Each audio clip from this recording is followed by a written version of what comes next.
तं येन तत्पदं दर्शितं येन तस्मै श्रीगुरवे नमः।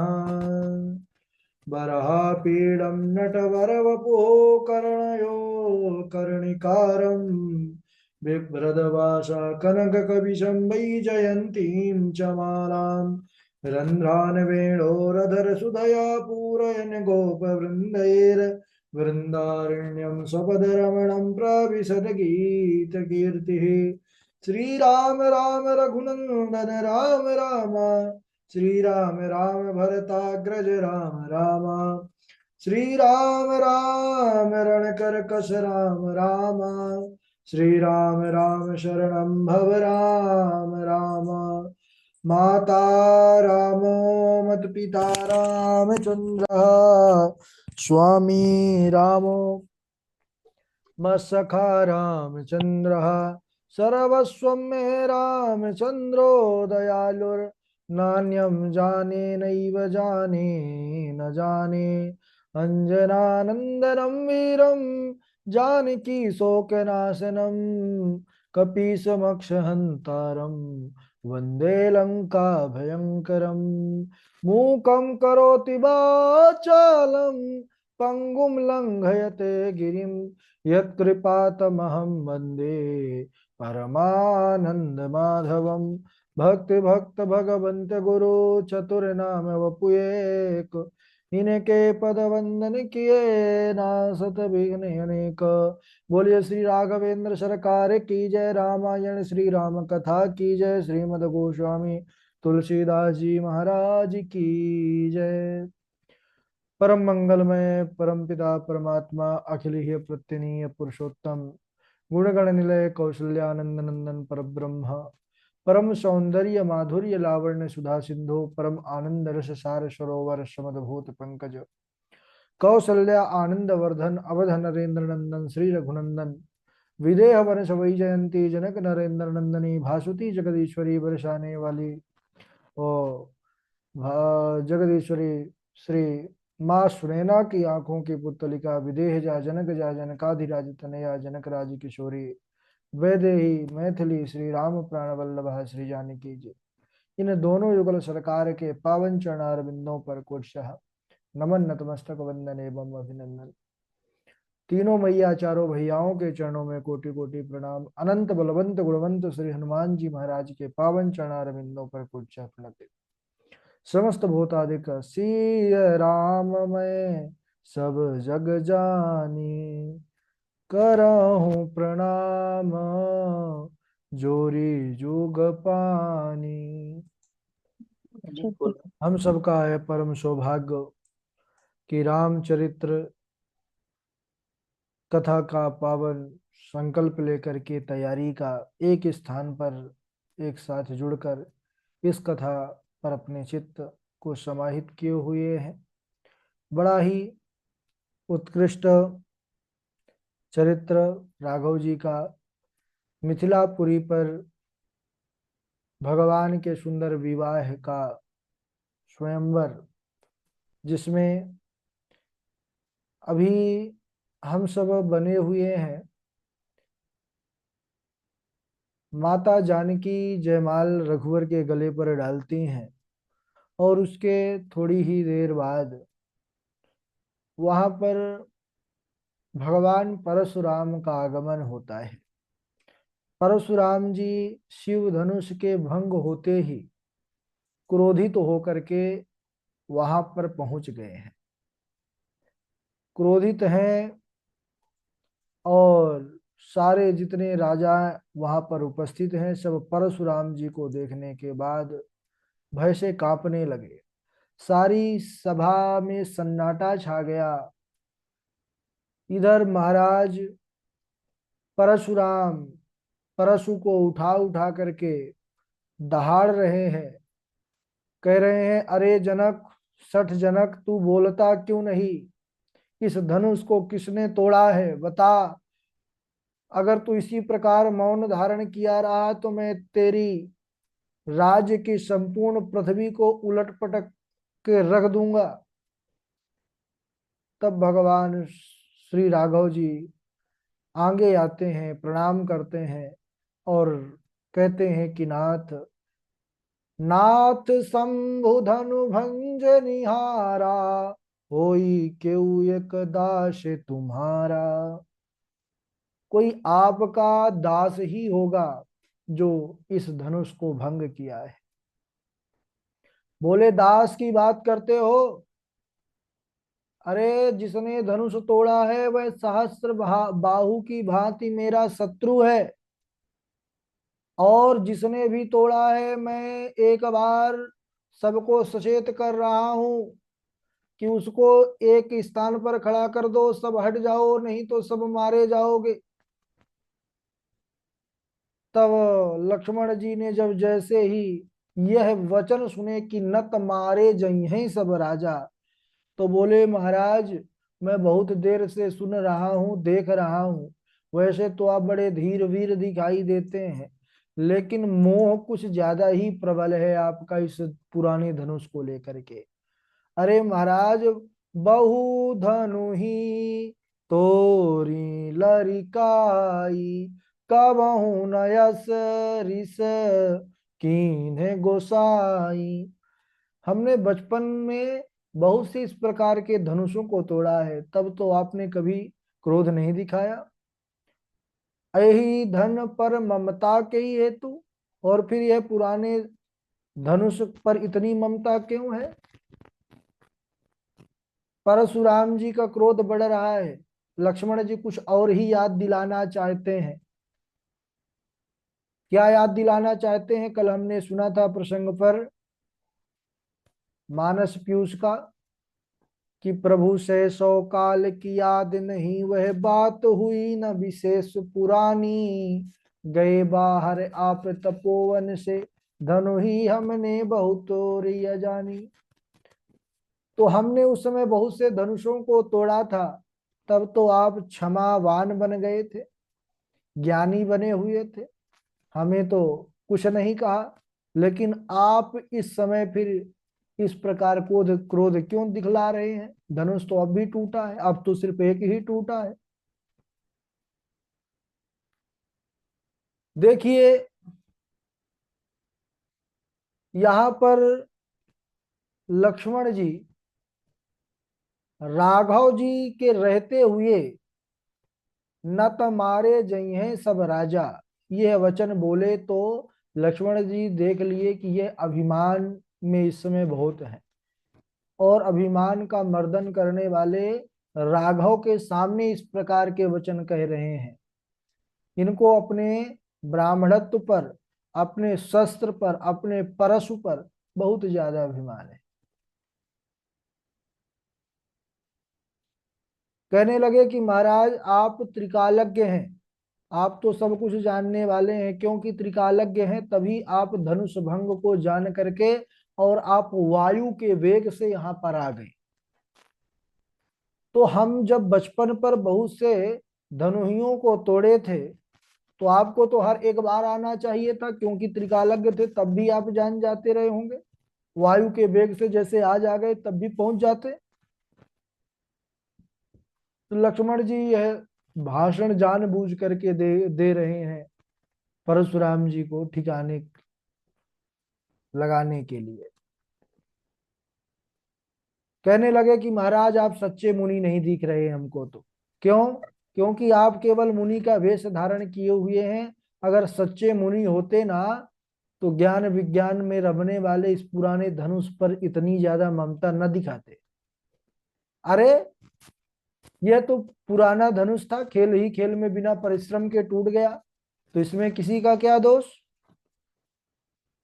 10,000 वे शिशु हते, गंधर्वन के पुत्र, तिनकी धनु ही छीन के, तोरी हति सुमित्र। मानस पीयूष में एक और उदाहरण मिलता है, दोहावली का प्रमाण यहाँ पर दे रहे हैं कि 10,000 वे शिशु हते गंधर्वन के पुत्र। एक बार गंधर्वियों ने मृगया खेल में 10,000 बालकों के प्राण ले लिए, तब लक्ष्मण जी ने सबके धनुष छीन करके तोड़ डाले थे। यहाँ बहु धनु ही तोड़ी लड़काई, जो लक्ष्मण जी बोले तो उसी ओर संकेत दिए हैं कि हमने इसके पहले भी साधारण धनुष नहीं थे, वह भी महाराज देवताओं के ही धनुष थे। शिव जी ने जब जालंधर से युद्ध किया तो बहुत से धनुषों को जीत करके मनोरमा नदी के किनारे रख दिया था। उसके रखने वाले और कोई नहीं, परशुराम ही थे। तो लक्ष्मण जी वहां खेल खेल में जाते थे और धनुषों को तोड़ डालते थे। तो स्मरण दिला रहे हैं कि महाराज तब तो आप कभी ऐसे क्रोध नहीं किए। गूढ़ार्थ प्रकाश में कथा आती है कि जब त्रिपुरासुर का वध होने के लिए आवश्यकता पड़ी एक विशेष मजबूत धनुष की, क्योंकि यह त्रिपुरासुर तो जानते हैं, त्रिपुरारी जब भगवान बने तो यह कोई साधारण धनुष नहीं था, यह पिनाक धनुष था। तो यह धनुष बना कैसे, तो यह है जो भागवत प्रसंग में हम सबने सुना था, दधीच मुनि की अस्थियों से वज्र का निर्माण हुआ, तो उससे एक धनुष भी बना था। तो देवताओं के द्वारा उनकी अस्थियों को मांगा गया, लेकिन क्या पाया उन्होंने कि दधीच मुनि के अभी जो प्राण है उनके जाने में समय है, तो मृत्यु अभी नहीं होगी, समय के पहले कोई जाता नहीं है। तो प्राण कहाँ रखें, तो ब्रह्मा जी ने आज्ञा दी कि प्राण इनके नाक में रहेंगे, अग्रभाग में। नाक की जो हड्डी है वहीं पर प्राण आपके रहेंगे, और त्रेता में जब धनुष टूटेगा तब आपकी मुक्ति हो जाएगी। तो जब राम जी ने धनुष तोड़ा है तो तोड़ा नहीं है, वह उन्होंने दधीच मुनि को मुक्त किया है ना।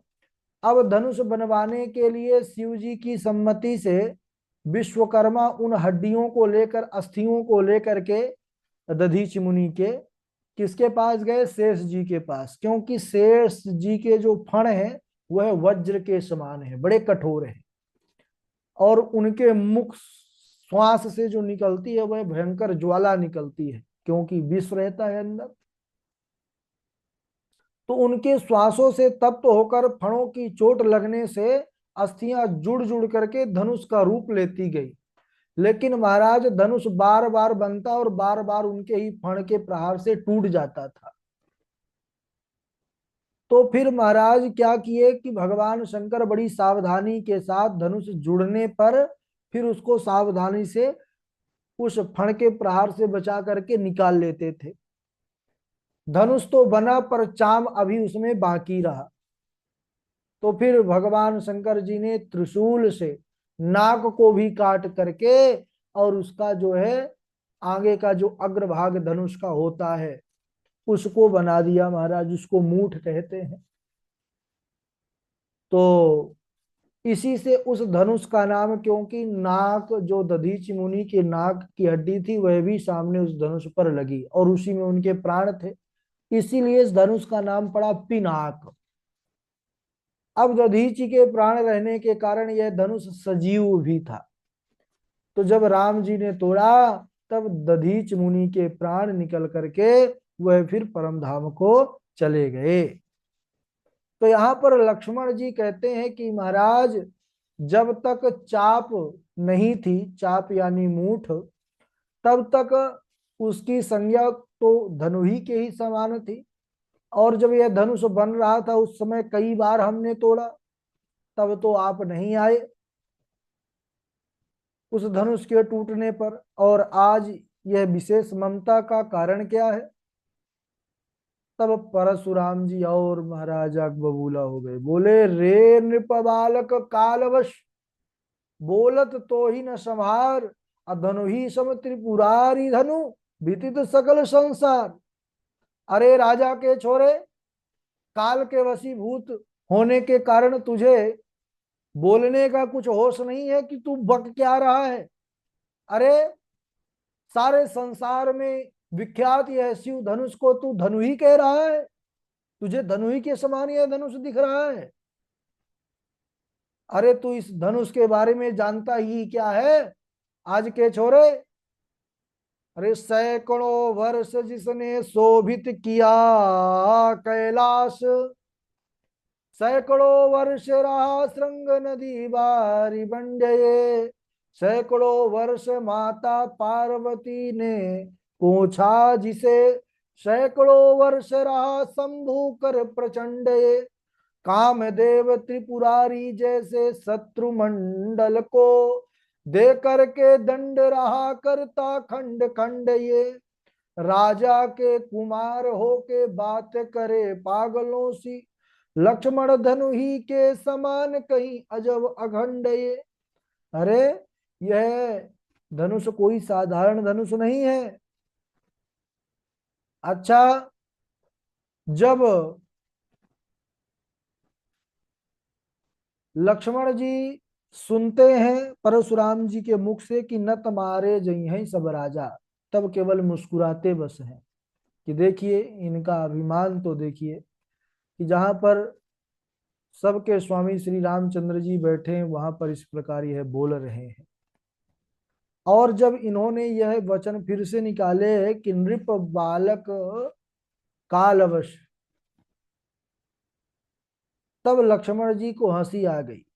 क्या रे नृप बालक कालवश, बोलत तो ही न संहार। क्यों हंसी आ गई? महाराज हंसी इसलिए आ गई कि कहने लगे, मन ही मन विचार करने लगे कि यह उस धनुष को कितना महान बता रहे हैं। अरे हम तो क्षत्रिय हैं, हमारे लिए तो सब धनुष एक ही समान है। हमारी समझ से तो जैसे वह धनुइया थी वैसे ही यह धनुष ही है।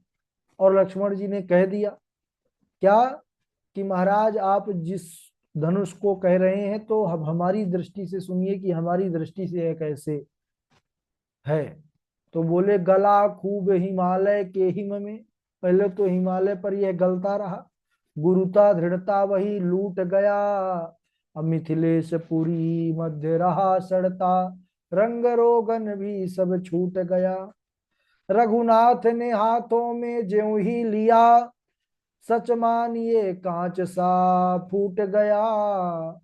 हरे कृष्ण न जोर किया कुछ भी, स्वयं तरातर टूट गया।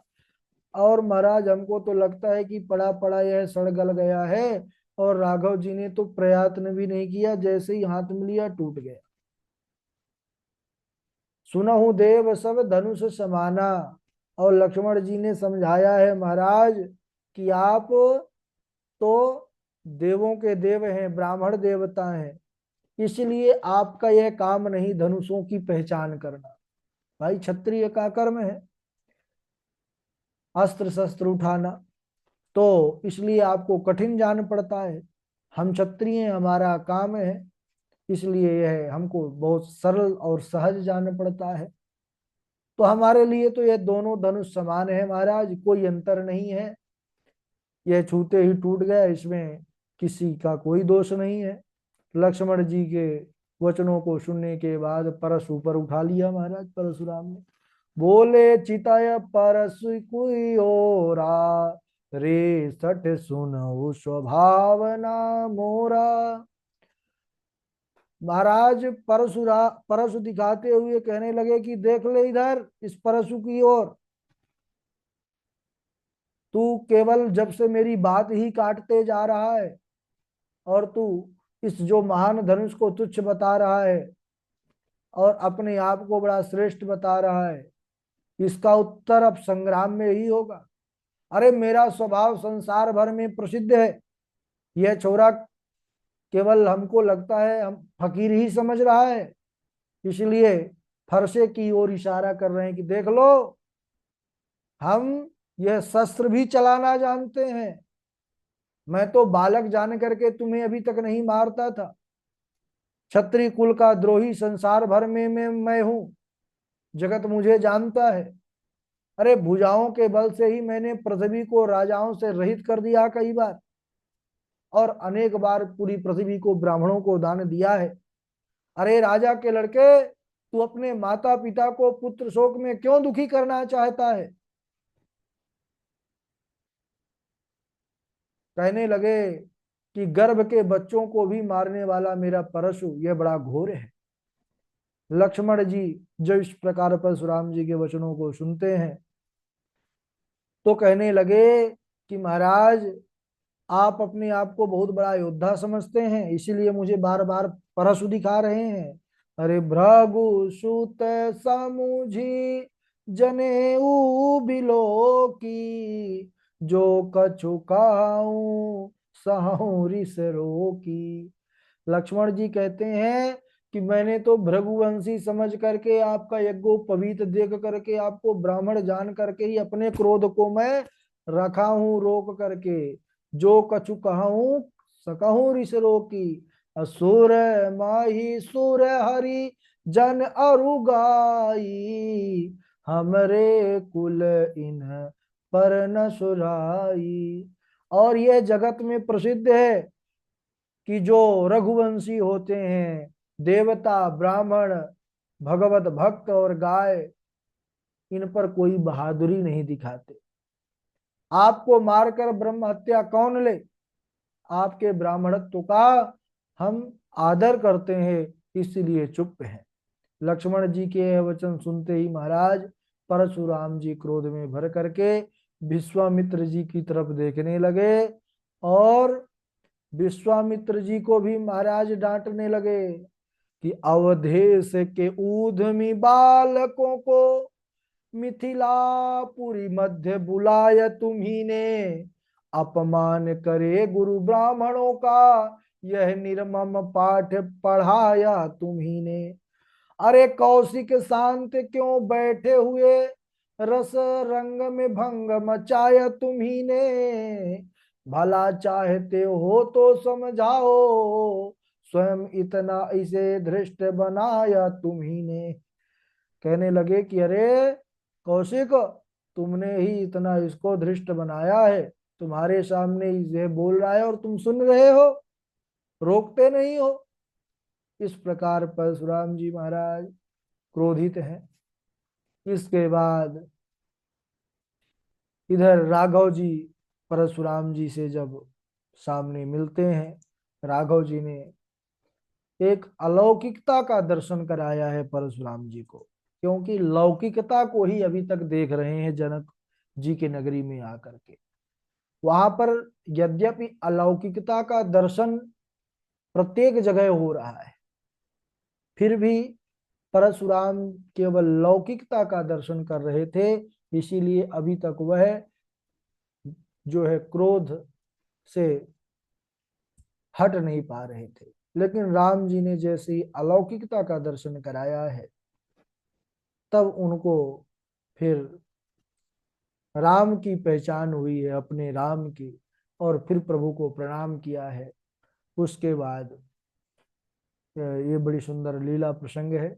और यह लक्ष्मण जी का परशुराम जी का यह संवाद तो लक्ष्मण परशुराम संवाद के नाम से ही जाना जाता है। रामलीला और भी जगह पर इस चरित्र को तो विशेष रूप से बोला जाता है, दिखाया जाता है। यह ऐसा चरित्र है ही। तो इसको फिर हम अगले दिवस समझेंगे, किस प्रकार राघव जी कृपा करते हैं और फिर इनको प्रभु का ज्ञान होता है। तब तक के लिए राधे राधे। बोलिए श्री राघवेंद्र सरकार की जय। बारी बारी से आप लोग चौपाई सुनाएंगे। सर्वप्रथम चमन लाल जी हैं, और उनके बाद देवेश जी हैं, पूर्वी जी हैं, पावनी जी हैं, संजीव दुबे जी हैं, वाजपेयी जी भी हमारे जुड़े हुए हैं, सुष्मिता जी हैं, और नेहा पाठक जी हैं। चलिए प्रणाम जी। राधे राधे। नाथ शंभु धनु भंज निहारा, होई केउ एक दास तुम्हारा, आयसु का कहिय किन मोही, सुनि रिसाई बोले मुनि को ही, सेवकु सो जो करे सेवकाई, हरि करने करी करी लड़ाई। सुनऊ राम जेहि शिव धनु तोरा, सहस बाहु सम सोरि पु मोरा। शिव जी प्रणाम। ठीक है। राधे दिव्य। राधे गुरु जी प्रणाम। हाँ जी दिव्य जी इसमें। गौरी शरीर भूति भल भ्राजा, भाल विशाल त्रिपुंड विराजा। शीस जटा शशि बदन सुहावा, रिस बल कछुक अरुण हुई आबा। ऋष बल कछुक अरुण हुई आबा। राधे राधे गुरु जी प्रणाम। जी दिव्य जी के बाद पूर्वी जी हैं। राधे राधे गुरु जी प्रणाम। जी बोल सुनाइए। सुन गुरु वचन चरण शिर नावा, हर्षु विषादु न कछुर आवा। ठाढ़े भय उठी सहज सुभाए, ठवनी जुबा मृगराज जाए। तुम हो लखन शेष अवतारा, तुम्हारे शीस भूमि के भारा। महियों पर तनु दे उठाई, मैं जयमाल सकहूँ पहिराई। राधे राधे गुरु जी। राधे राधे गुरु जी। हाँ जी बात। नाथ संबोधनि भंजनिहारा, वही है को एक दास तुम्हारा। आयसु काह कहि किन मोई, सुनिरि साई बोले मुनि कोई। राधे राधे। जी वाजपेयी जी के बाद दुबे जी सुनाएंगे। पावनी पावनी जी हैं। जी गुरु जी राधे राधे।